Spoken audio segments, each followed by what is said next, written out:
Today we are revisiting the story of Abraham and Sodom, and in particular, what it tells us about the fate of Sodom.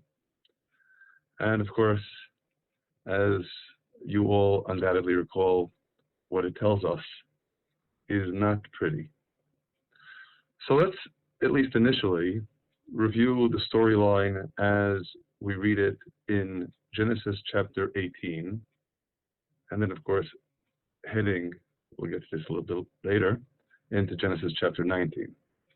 In Genesis chapter 18, after Abraham and Sarah have showered their generous hospitality upon the three strangers,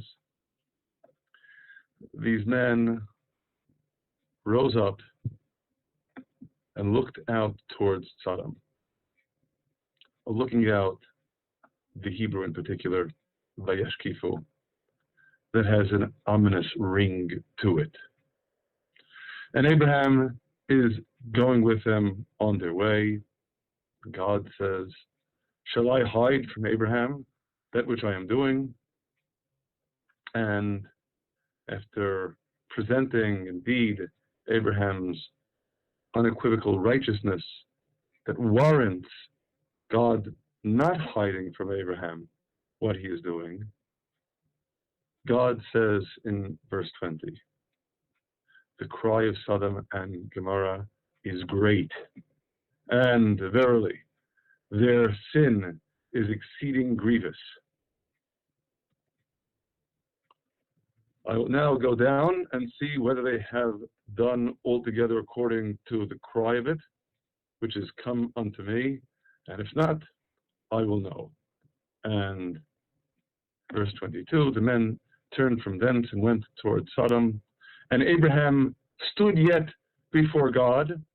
And what follows, of course, is the dialogue between Abraham and God over the fate of Sodom. Abraham drew near and said, "Will you indeed sweep away the righteous with the wicked? Perchance there are 50 righteous within the city. Will you indeed sweep away and not forgive the place for the 50 righteous that are therein? That be far from you." Translation, God forbid, God forfend that you do after this manner, to slay the righteous with the wicked, that so the righteous should be as the wicked.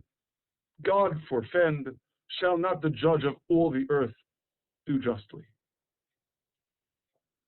And of course, what follows in the dialogue is God's assurance, if indeed I find in Sodom 50 righteous within the city, I will forgive all the place for their sake. And what then ensues is the bargaining, as it were, that Abraham asks about 45, and God gives the assurance that he won't destroy it if there are 45 righteous people, and then 40, and then 30, and then 20, and then 10, and then it's over. And God went his way as soon as he had left off speaking to Abraham, and Abraham returned to his place. And as of course emerges afterward in chapter 19, the events that then follow seal the fate of Sodom. But inevitably on some plane, the initial question of Abraham continues to reverberate in our ears and in our mind, and perhaps most of all, in our hearts. Of course, there's more than one dimension that is germane in considering Abraham's plea. We've discussed this previously in other contexts. I'm merely noting it here because, of course, it is directly germane for the purposes of our discussion here, that Abraham's challenge to God, a challenge to divine justice, clearly presumes that Abraham considers himself to have an innate sense of what is just, so that it isn't a matter of a simple equation, whatever God does defines justice, but rather challenge. You, God, how can you do such a thing? To slay the righteous with the wicked. That is an affront to my sense of justice.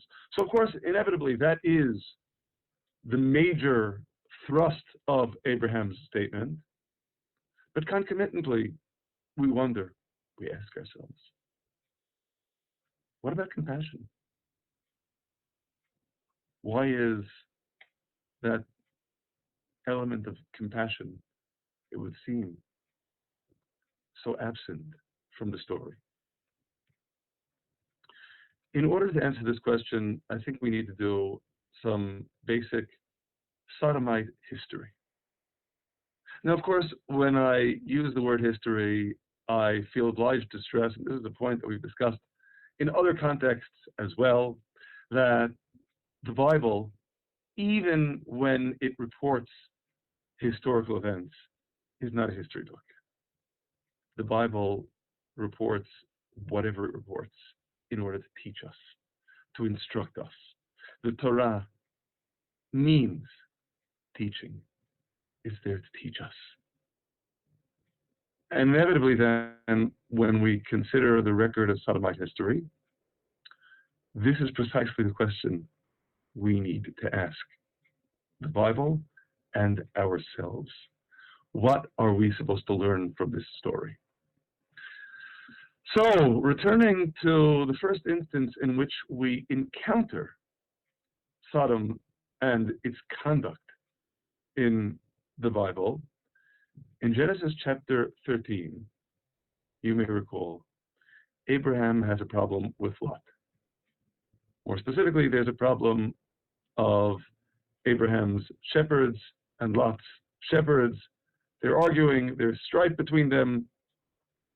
So he says to Lot, let there be no strife between me and you, and between your shepherds, your herdsmen, and mine. The whole land is before us. Let's separate. We'll go our different directions. If you take the left hand, I will go to the right. If you take the right hand, I'll go to the left. You choose. And in chapter 13, verse 10, we read, and Lot lifted up his eyes and beheld all the plain of the Jordan, that it was well watered everywhere. Before God destroyed Sodom and Gomorrah, like the garden of God, like the land of Egypt, as you go to Tsar. Of course, in the context of the narrative, the question of the fertility and prosperity of the land is relevant because that's what Lot notices, and that's his choice. So Lot chose all the plain of the Jordan and journeyed east, and they separated themselves the one from the other. Abram dwelt in the land of Canaan, Lot dwelt in the cities of the plain, and moved his tent as far as Sodom. And then the Bible inserts a kind of ominous postscript. Now the men of Sodom were wicked and sinners against God exceedingly. Obviously, in the context of the narrative, this is telling us something very important about Lot. Namely, he didn't care. He chose to live in Sodom despite the iniquity of the inhabitants, because of the fertility, because of the prosperity. Obviously, this has manifest ramifications to all of us in choosing where we are going to live. That is, Lot is a role model, not a positive role model. When one puts economic considerations ahead of moral and ethical considerations, That's a problem, to say the least. In any case, it is here in this verse, chapter 13, verse 13, that the Torah first introduces us to the moral depravity of the people of Sodom. Although, truth be told, here it is a rather oblique and vague statement. We're only told the people were wicked and sinners against God. We aren't told what they did. We do, of course, get far more specific elaboration in a particular instance in Genesis chapter 19. The two angels came to Sodom that evening, and Lot sat in the gate of Sodom. Now, as a matter of course, as we note in manifold passages in the Bible, the one who sat in the gate was the judge. And Lot presumably is sitting in the gate in a leadership role.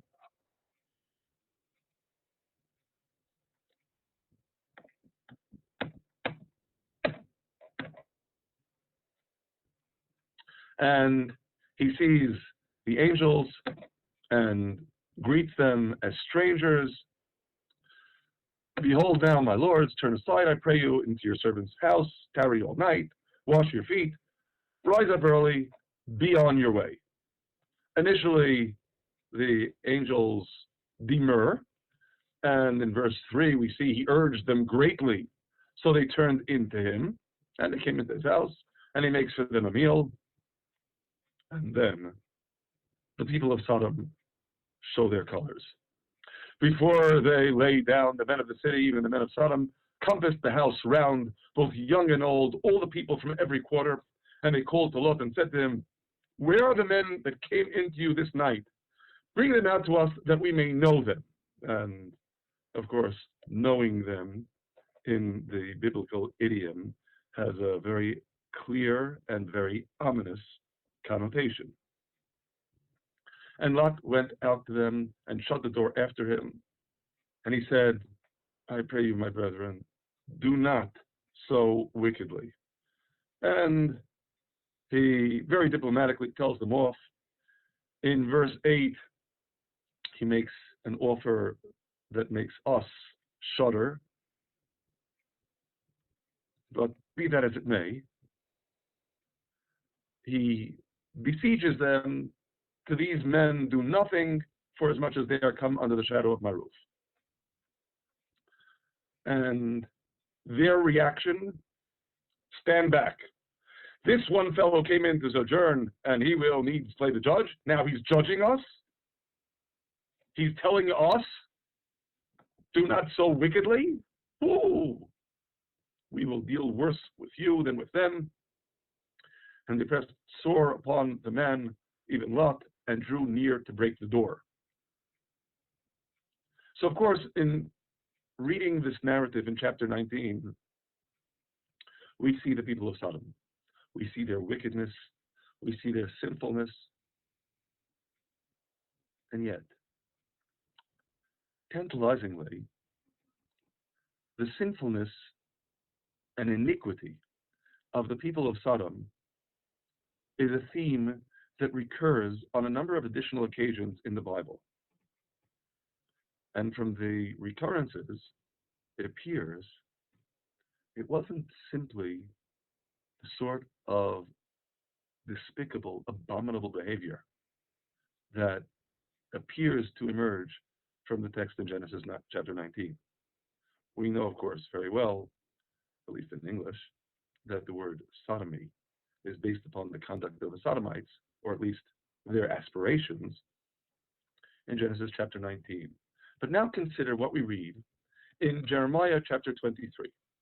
Jeremiah in chapter 23 speaks of the sins of his co-religionists in the kingdom of Samaria, northern Israel, and in the kingdom of Judah, in Jerusalem. And what emerges in verses 13 and 14 appears to be a kind of comparison. And I have seen unseemliness in the prophets of Samaria. They prophesied by Baal and caused my people Israel to err. Now we know what prophesying by Baal means. That's idolatry, plain and simple. Certainly an abomination by any standard. And we move on to verse 14. And that's not the crime with which he accuses the false prophets in Judah, in Jerusalem. In the prophets of Jerusalem, I have seen a horrible thing. This, in context, appears to be something even more horrible than the idolatry of the false prophets in Samaria. They commit adultery and walk in lies, which might seem bad enough at face value, but he continues. And they strengthen the hands of evildoers, that none returns from his wickedness, no one repents. They are all of them become unto me as Sodom, and the inhabitants thereof as Gomorrah. Now let's consider what's going on over here. If indeed it was a matter simply, facilely, of adultery, then strengthening the hand of evildoers is nothing by comparison. But perhaps in context, this is the adultery. Because if you strengthen the hands of evildoers, who are, for example, committing adultery themselves, then in the prophet's assessment, that's tantamount to the commission of adultery yourself. That reinforcement of such bankrupt behavior is precisely what is unpardonable. And it is in the wake of that evaluation in verse 15 that from the prophets of Jerusalem is ungodliness gone forth into all the land. The ultimate ungodliness, we might have thought, would be idolatry.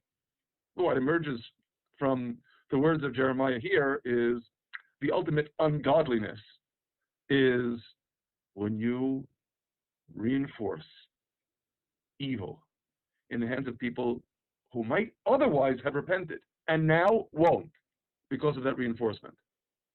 Again, in verse 17, they say continually unto them that despise me, God has said, you'll have peace, nothing to worry about. And to everyone who walks in the stubbornness of his own heart, they say, no evil shall come upon you. Business as usual, everything is fine. That's the crime. And again, we reiterate, that is the crime that warrants the simile. They are all of them become unto me as Sodom, and the inhabitants thereof as Gomorrah. That is, behaving in a manner that inures oneself and others to the continued, ongoing commission of evil. Because I'm fine, I don't need to do anything differently, I don't need to change.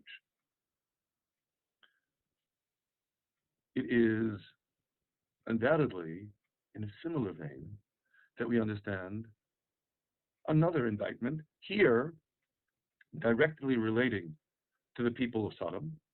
In Ezekiel chapter 16, behold, this was the iniquity of your sister Sodom.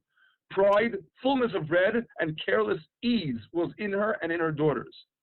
Neither did she strengthen the hand of the poor and needy. And they were haughty and committed abomination before me. Therefore I removed them when I saw it. Let's consider what this is telling us. And in particular, how this bears upon Genesis chapter 19.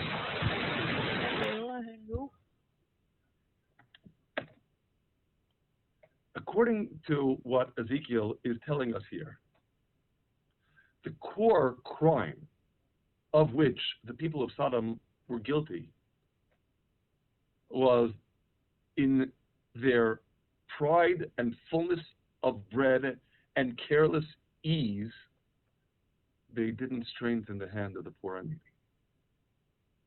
So, of course, getting back to Genesis chapter 19, most glaringly, what we encounter is brazen, despicable sexual immorality.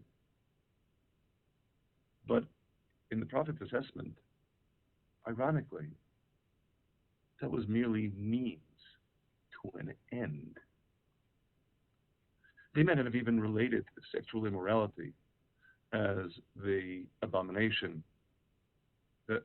we consider it.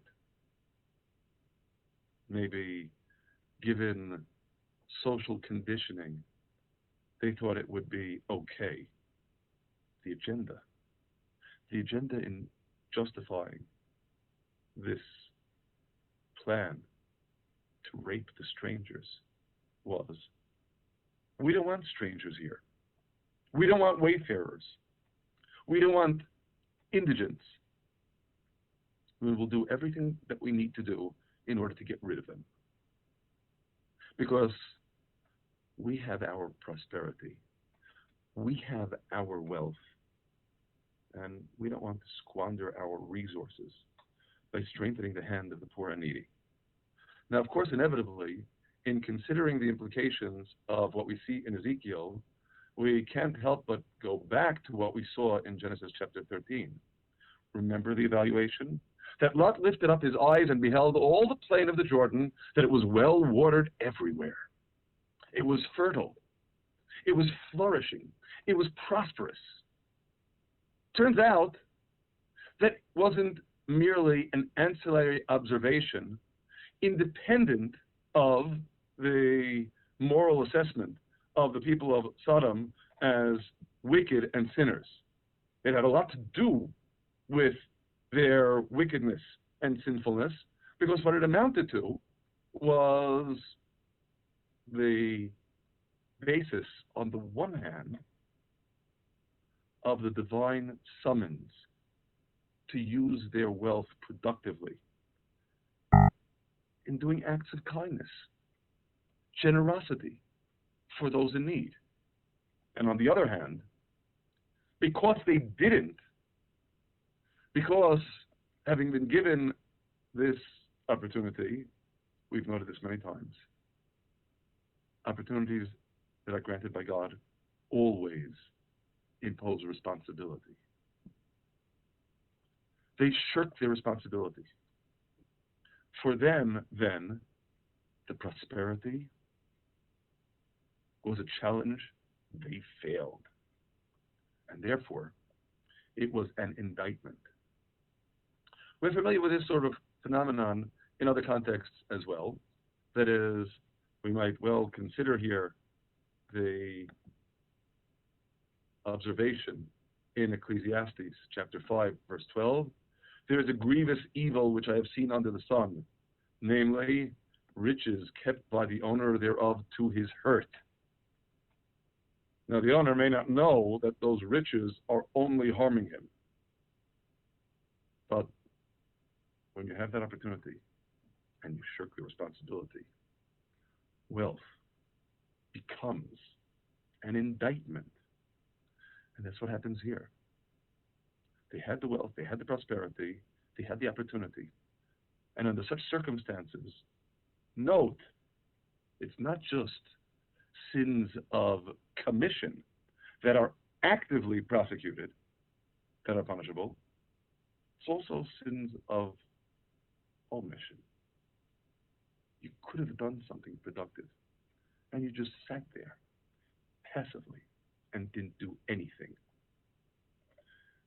Once we consider that message, I think we're already ripe for a very important conclusion with respect to compassion and its limits. Compassion was exactly what Sodom lacked. They didn't show compassion. And it is in this vein that I think it's instructive for us to consider yet another instance in which we encounter the indictment of Sodom.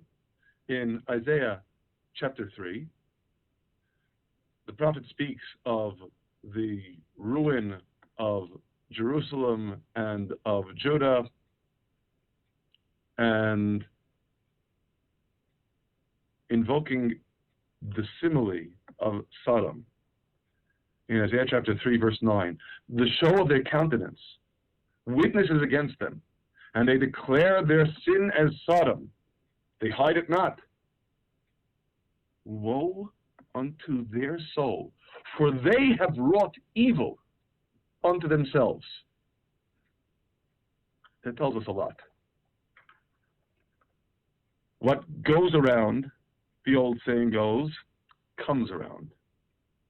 If Sodom has no compassion, then inevitably there's no compassion to go around for Sodom when the time comes. And indeed, Isaiah follows this with two verses that stress it's not really a matter of punishment. It's not even a matter of you get what you deserve. It's much more basic than that. You are what you have become. So in verse 10, say you of the righteous, that it shall be well with him, for they shall eat of the fruit of their doings. This is what they made themselves into. And the consequences, may they be blessed, are wonderful. But concomitantly, in verse 11, woe unto the wicked, it shall be ill with him, for the work of his hands shall be done to him. Whatever he thought he was doing is boomeranging against him. In other words, again,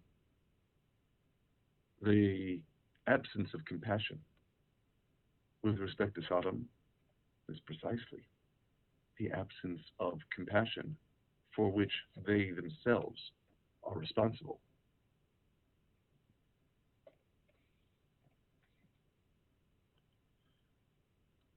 This principle, the realization that indeed what you get is what you have become, is one that we find repeatedly in Scripture. I'm not going to belabor this point because it's practically ubiquitous, but I think it is instructive for us to consider it in a number of contexts. In David's song, that appears both in Samuel 2, chapter 22, and in Psalm 18, in almost the same language. Therefore has God recompensed me according to my righteousness, according to my cleanness in his eyes. In other words, I am what I've become. And in elaborating on this theme in verse 26, with the merciful, you show yourself merciful. Since they are merciful, that's the way they experience God's hand in their lives. They experience divine mercy. And indeed, with the upright man, you show yourself upright. They experience divine uprightness. Similarly, verse 27, with the pure, you show yourself pure. But of course, inevitably, the flip side of this, and with the crooked or perverse, you show yourself crooked. Again, not merely you get what you deserve, you are what you have become. And as much as this is what they became, the consequences are inescapable. And indeed, in a similar vein, we might note a couple of illuminating examples from Proverbs. In Proverbs 3,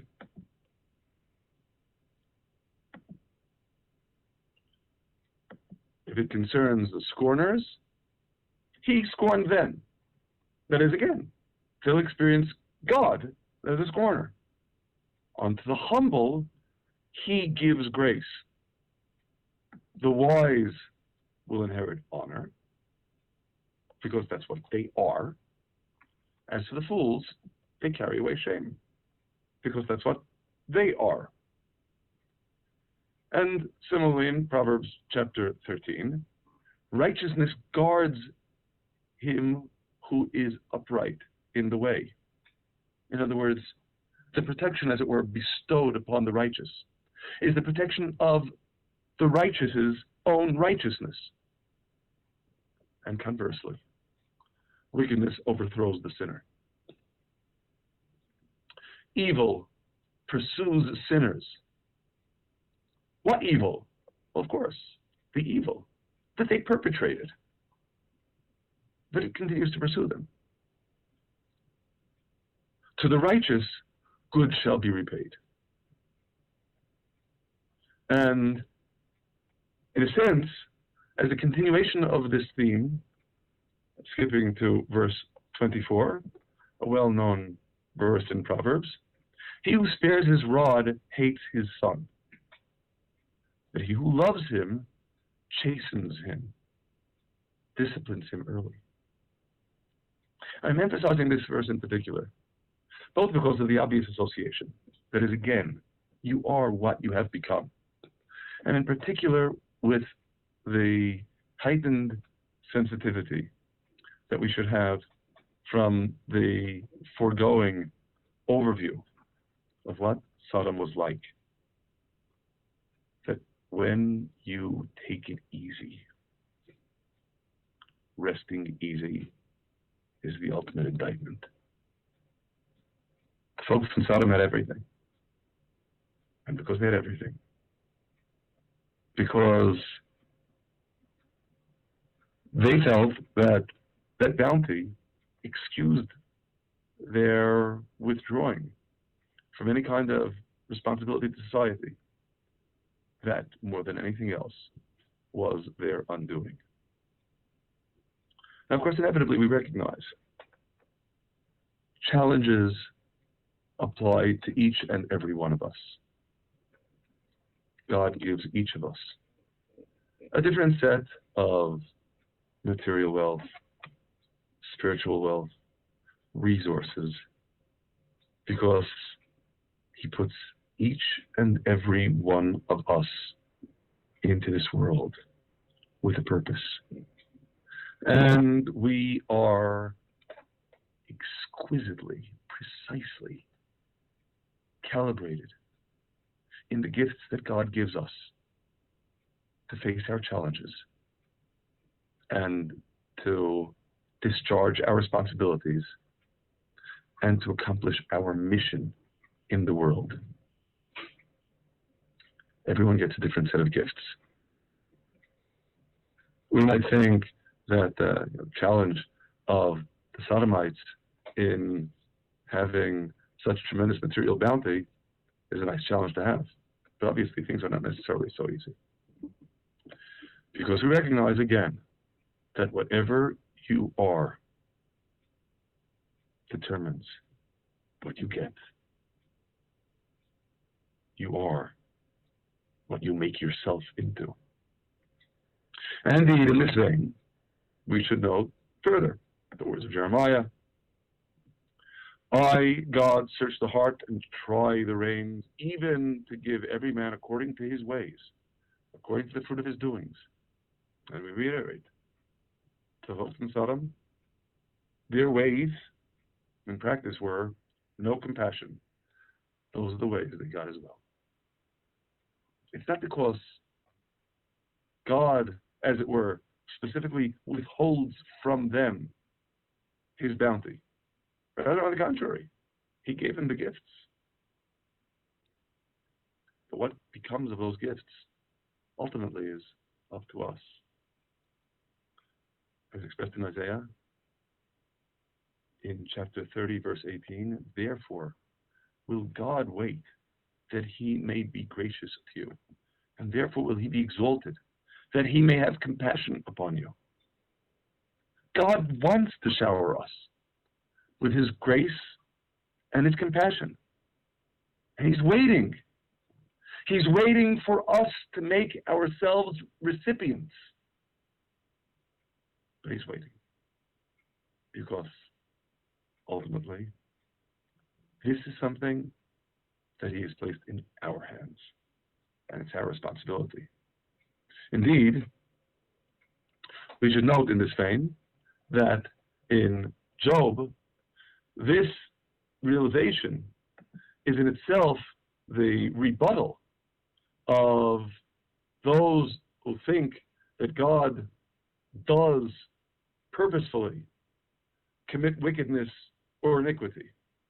Rather, as expressed in chapter 34, verse 11, for the work of a man will he requite unto him, and cause every man to find according to his ways. And again, same idea that we've seen all along. You are what you have become. Yea, of a surety God will not do wickedly, neither will the Almighty pervert justice. But if one has no compassion, one certainly will receive no compassion either. I'll conclude this observation with one additional verse from Psalm 121. And I can see at the outset that my comment here is a little bit homiletical. God is your keeper. God is your shadow upon your right hand. You know, one thing is perfectly self-evident about your shadow. It does exactly what you do. It, to use the verb, shadows you. Whatever move you make, it makes. And Psalm 121, in likening God to your shadow, assures you God's going to do the same thing. He will manifest himself to you in the same measure, in the same behavior, as it were, that you are manifest to him. So it's up to us. And of course, again, then, as a kind of conclusion, going back to the folks in Sodom, they too are role models. Remember, even when the Bible speaks about history, it never does so as a history book. It's not coming to teach us history. It's coming to teach us how to live. When one gazes upon the gifts that God grants and does not gaze upon them as an opportunity and therefore a responsibility, when instead one just sits back passively and does nothing, the consequences indeed are going to be ruinous. Of course, when all is said and done, in the case of the folks in Sodom, we get the message, but surely there is little reason to dwell upon this model of such perversely wicked people, because it's obvious to us that's not what we should be doing. It's obvious to us that in conducting our affairs in a manner that so brazenly flouts justice and decency, we're digging our own pit. Well, it should be obvious to us. Frankly, looking around in Western society today, doesn't seem to me that it is anywhere near as obvious as it should be. Neither in the realm of individuals, nor in the realm of governments, nor in the realm of societies generally. But maybe that's because they're not reading the Bible on us.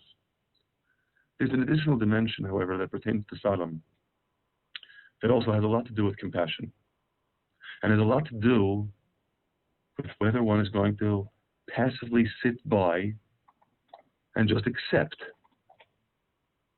or be proactive and do.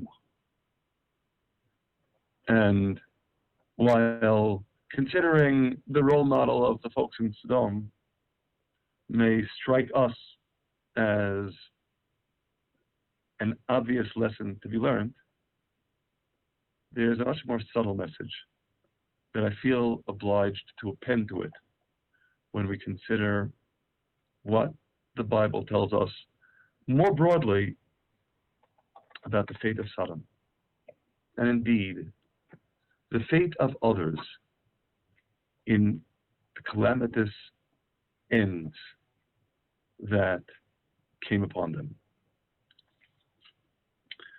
Specifically, at this juncture, I'd like to put aside the issue of material bounty, gifts of physical prosperity, such as those that God bestowed upon Sodom, and consider rather how we relate to spiritual bounty, to spiritual gifts that God bestows upon us, of course with the realization that they certainly, we could even say even more so, then the material bounty and physical gifts represent an opportunity granted by God, and thus a responsibility for us to harness them appropriately. And in that vein, I'd like to compare 4 individuals: Noah, Abraham, Lot, and Moses, and how they conducted themselves in what we could broadly describe as similar situations. So the first case, of course, is the case of Noah. Noah is told of the impending doom of all of humanity. All of humanity except for him and his wife and his sons and their wives. And what does Noah do about it?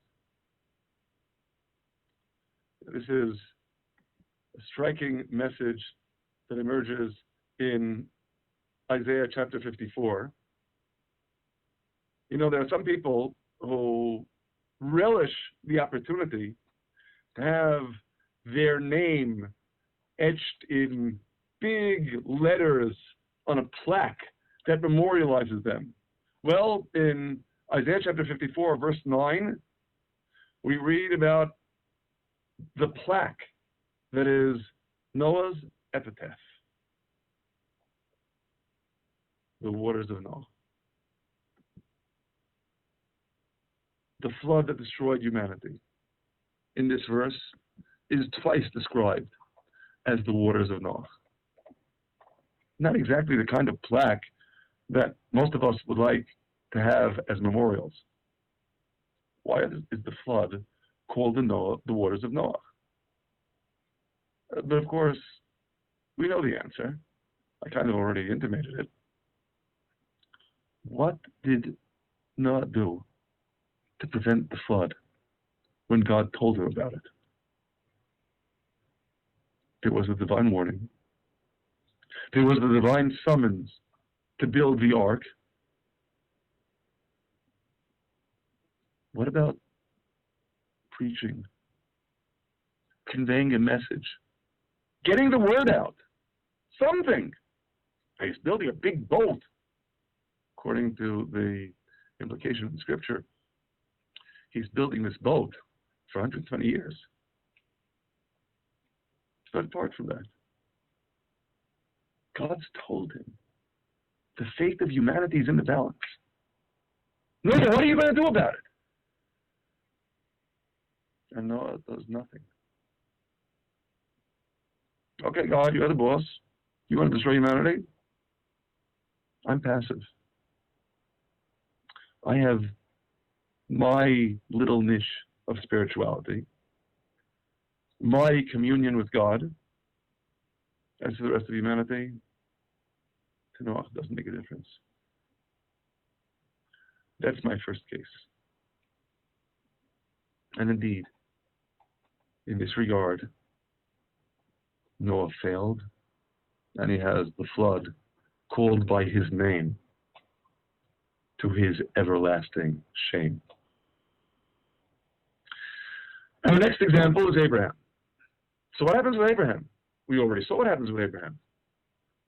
In the case of Abraham, very clearly, very stridently, Abraham, immediately upon learning of the impending doom of humanity, when God tells him about the indictment of the folks in Sodom, Abraham's reaction is, as we saw, are you going to sweep them all away? What about divine justice? Be far from you. Abraham has very strident words of appeal to God. And of course, we know what follows. That Abraham then strives to avert the divine decree, appealing to God to save the cities because of 50, 45, 40, 30, 20, 10. So certainly, comparing with Noah, Abraham is very proactive here. Abraham sees his responsibility as doing his utmost to intercede, even on behalf of the wicked folks in Sodom. But when a minimum of 10 cannot be found, God goes his way, and Abraham returned to his place. And in this instance, Abraham doesn't succeed. And Sodom is destroyed. Having stated that, there is a tantalizing comparison that we need to draw between Abraham's lack of success and the unlikely success of Lot. That is, on the one hand, Lot himself certainly doesn't strike us as a particularly worthy individual, to the extent that in Genesis chapter 19, verse 29, we read of the salvation of Lot as simply something that was by Abraham's merit. That when God destroyed the cities of the plain, God remembered Abraham and sent Lot out of the midst of the overthrow. So it was all, again, for the sake of Abraham that Lot was saved, which ought to certainly imply that if Abraham is unable to save anyone in Sodom, then Lot certainly shouldn't. How ironic, then, that we read in chapter 19, in the description of Lot's escape from Sodom with his family members, the angels take Lot and the rest of the family out of the city, and they say, escape for your life, don't look back, don't stay in all the plain, escape to the mountain, lest you be swept away. Whereupon Lot explains, oh, please don't do this, God. Verse 19, behold, now your servant has found grace in your sight, and you have magnified your mercy, which you have shown me in saving my life. And I cannot escape to the mountain, lest the evil overtake me and I die. That is, I'm an old man. I'm no mountain climber. I can't get to the mountain. So Lot comes up with a compromise proposal. He says, behold, now this city is near to flee unto, and it is a little one. Oh, let me escape thither. Is it not a little one, and my soul shall live? The city of Zoar. The city of Zoar, one of the 5 cities that initially was subject to the divine decree of destruction. Now remember, Abraham couldn't save any of the cities, including Zoar. Lot says, oh, please don't make me climb mountains. Can we save this city?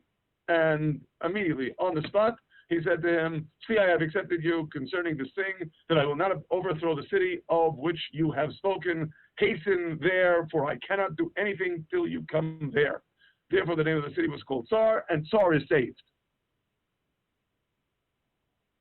Why is Zoar saved? What merit has Lot, who himself was only saved by the merit of Abraham, to save all the city?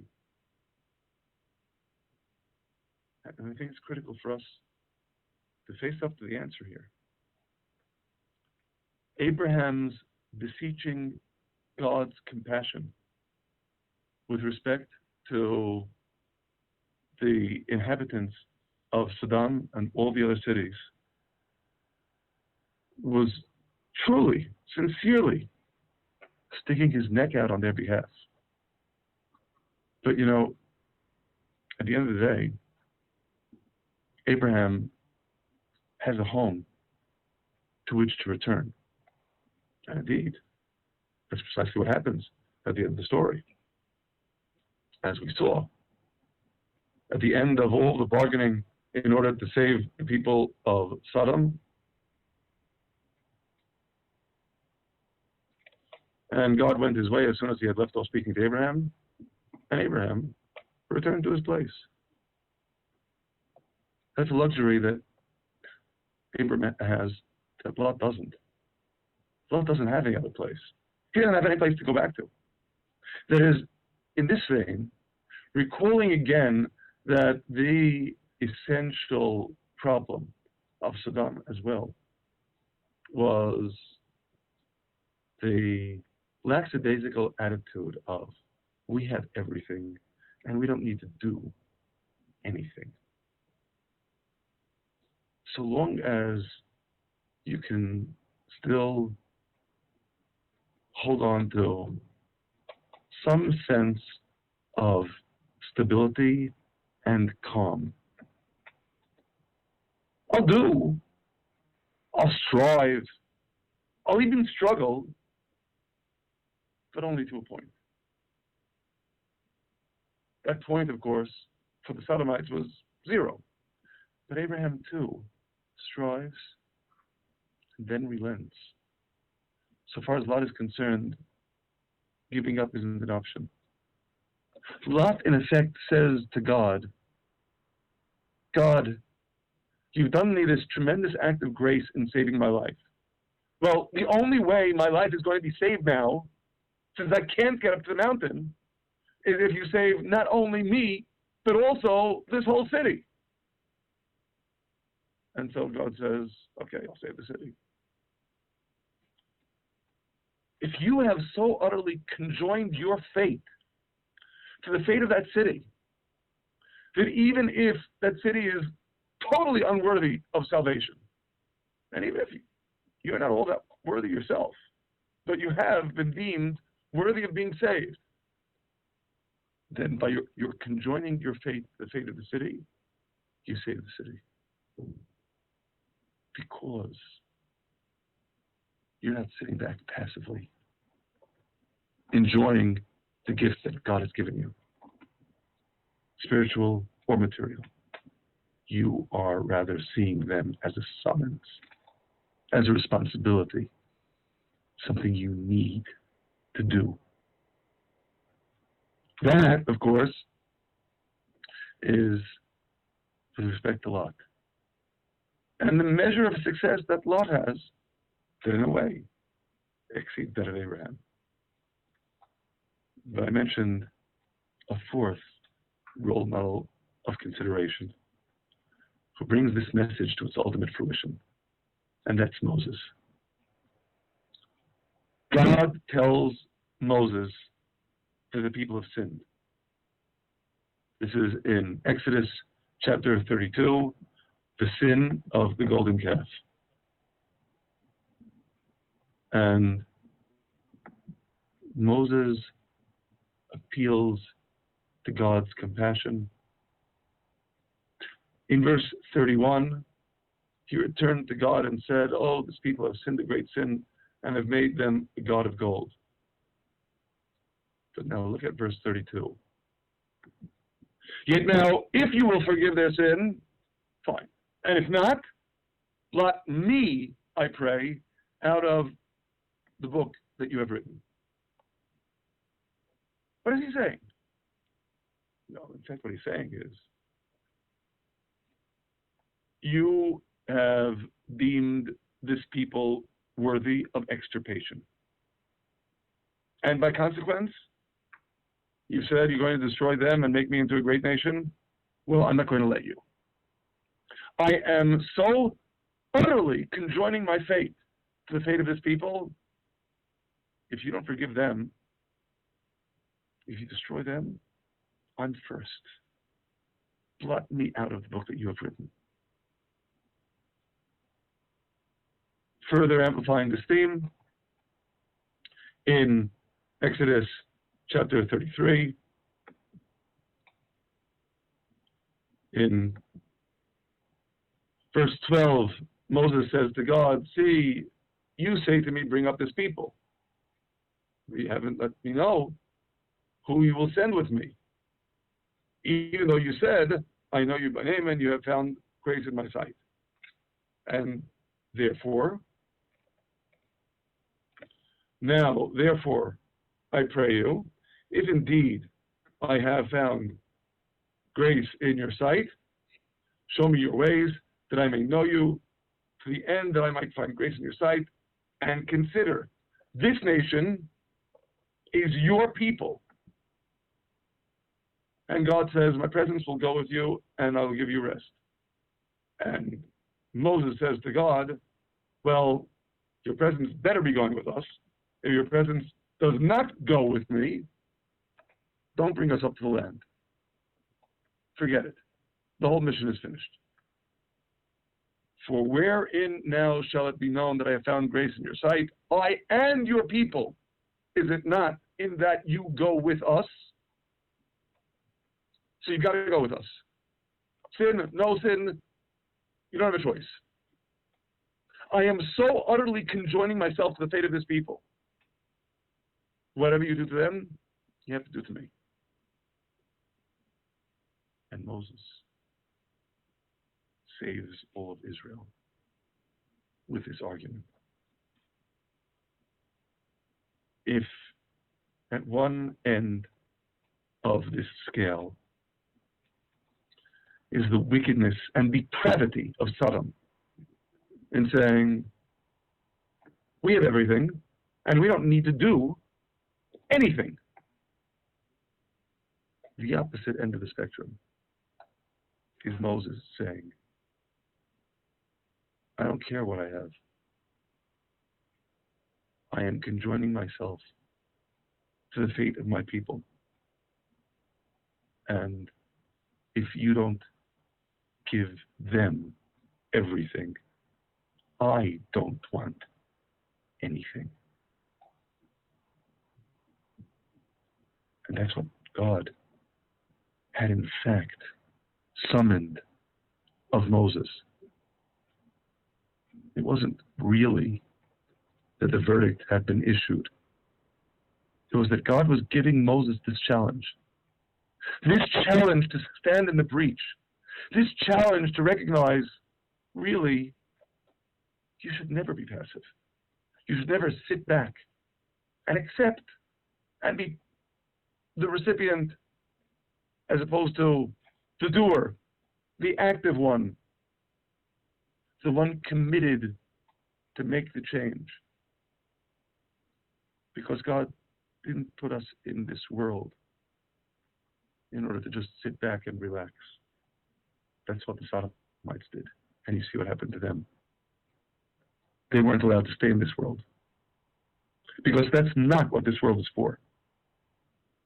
Rather, God put us in this world with a charge, with a mandate, with a responsibility to do our utmost to make this world more godly.